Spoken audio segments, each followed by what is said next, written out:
Now there exist various kinds of prepositions, and one of them is known as prepositions of manner. So, prepositions of manner as they describe the way or method in which something is done and are commonly used to answer the question how. Consider this example. If someone asks, "How did you complete the marketing project?" you could respond with, "I completed the marketing project with careful planning and attention to detail," where with is the preposition of manner. Similarly, if someone asks, "How did you paint nature's picture?" you could reply with, "I painted nature's picture like a professional artist," where like is the preposition of manner. Moreover, there are several groups of prepositions of manner. Firstly, in our prepositions of manner that can be used to describe the way in which something is done. In can be used to describe the manner in which an action is performed. Such as, the street dancers moved in perfect synchrony. Ali walked in silence. So, in each of the above examples, in is used to describe a state or condition in which the action takes place.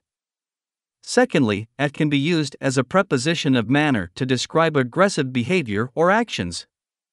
In the context of communication, it can be used to suggest a forceful or confrontational approach. Such as, the black dog barked at the stranger with aggression. The politician spoke at the crowd with anger. Thirdly, the preposition of manner by is commonly used to indicate the means by which something is done or the person who is doing it.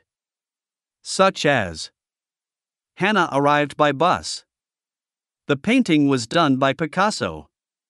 Adam learned to play the guitar by watching YouTube videos. On the other hand, the preposition with is often used to indicate an instrument or tool used to carry out an action. Such as, Adil wrote the essay with a ballpoint. Olive cooked the meal with a spatula. The surgeon operated on the patient with a scalpel. Hence, it's important to note that the prepositions by and with can sometimes be used interchangeably depending on the context, but generally, by is used to indicate the means or person, while with is used to indicate the tool or instrument. Note that the preposition in can be used to indicate the manner or style in which an action is carried out, and it can convey a sense of friendliness, politeness, warmth, or any other emotion or attitude that may be appropriate for the context. For example, Harry answered the question in a confident manner. They welcomed us in a friendly way. The physics teacher explained the concept in a clear and concise manner. So, in each of these examples, the preposition in is used to indicate the manner or style in which the action was carried out and conveys a particular attitude or emotion appropriate for the context.